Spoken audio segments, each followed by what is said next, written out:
Good morning, everyone. So let us continue with the rubric study. Children's rubric we are studying, and the next rubric in the series is change aversion to in children. So let us understand what we mean by change.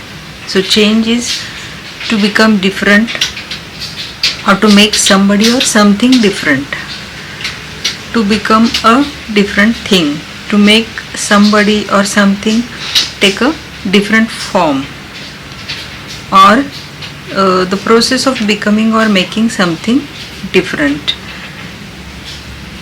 or something that you take, have or use instead of something else.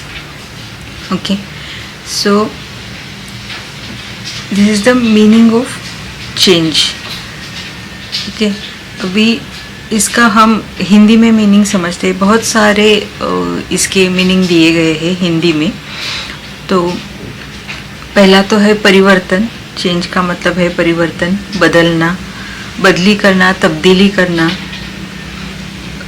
कुछ विपर्याय या फिर बहुरूपता, या फिर कपड़ों में बदल, या फिर विभिन्नता, या फिर बदलना, बदल देना, बदल जाना, पलटा देना, वो उस जगह की जगह लेना, स्थान लेना. ठीक है, गाड़ी बदलना. बहुत सारे मीनिंग्स दिए हुए हैं हिंदी में इसके. और मराठी में भी हम अगर समझना चाहे तो मराठी में भी उसको चेंज को कहते हैं बदल, बदलून टाकणे किंवा रूपांतर करणे किंवा परिवर्तन करणे, अदला बदल करने. ऐसे बहुत सारे चेंज के मीनिंग दिए गए हैं. इन शॉर्ट हम उसको जब भी हम रुब्रिक में लेते हैं तो समझने के लिए चेंज मतलब बदलाव या फिर बदल करना.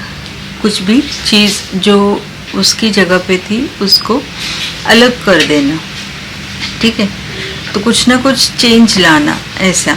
और रुब्रिक है change aversion to in children. तो मतलब ये जो बच्चे हैं, मतलब इसका मेन रुब्रिक भी है और चिल्ड्रन का जो है सब रुब्रिक है. मतलब बच्चों के लिए भी हम यूज़ कर सकते हैं. इसमें 21 रेमेडीज़ है. तो चेंज एवर्जन टू मतलब कि इन बच्चों को वो बदलाव या वो बदल उनको पसंद नहीं है बिल्कुल भी. वो किसी भी चीज़ में हो सकता है, कपड़ों में हो सकता है, किसी जगह में हो सकता है, खाने में, कुछ भी चीज़ हो, लेकिन उन बच्चों को नहीं चाहिए, वो चेंज नहीं चाहिए, वो बदलाव नहीं चाहिए. हम बड़ों में भी जब चेंज एवर्जन टू लेते हैं तो उसमें भी थोड़ा सा एक अगर डीपर साइड हम देखें तो वो जो लोग, ये लोग कौन हो सकते हैं जो कि जिनको चेंज नहीं चाहिए, जिनको किसी चीज़ में बदलाव नहीं चाहिए. ठीक है, जो चल रहा है वैसे ही उनको चाहिए, रूटीन चाहिए. तो रूटीनिस्ट वाला वैरायटी का तो ऑफकोर्स इसमें है. तो ये जो सोच होती है वो नैरो माइंडेड हो सकती है. मतलब ये बच्चों में अगर है तो वो बड़े होके शायद नैरो माइंडेड बन सकते हैं. ठीक है, मतलब अगर हम थोड़ा सा डीपर सोचें तो यहाँ पे हम बच्चों के बारे में सोच रहे हैं. तो बच्चों के हम हिस्ट्री से वो जान सकते हैं कि बच्चों को कुछ बच्चे रहते हैं, उनको किसी भी चीज़ में उनको चेंज अच्छा नहीं लगता है. मतलब कि अगर आप टिफ़िन में उनको रोज़ एक टाइप का खाना दे रहे हो और अगर आपने कुछ उसमें चेंज किया तो वो उनको पसंद नहीं है, वो खाना भी नहीं खाएंगे. या फिर कपड़ों में उनके कपड़े अगर अदली बदली कर दिए जा रहे हैं तो वो भी उनको पसंद नहीं आता है. बैठने की जगह उनकी होती है तो स्पेशल वहाँ पे ही उनको बैठना होता है, वो भी उनको अगर कोई चेंज कर देता है तो वो उनको पसंद नहीं आता है.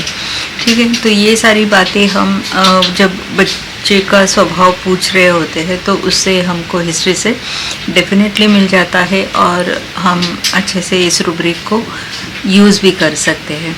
Okay, so this is all about today's rubric. Thank you for joining. Keep joining, keep learning. Happy learning. Bye bye.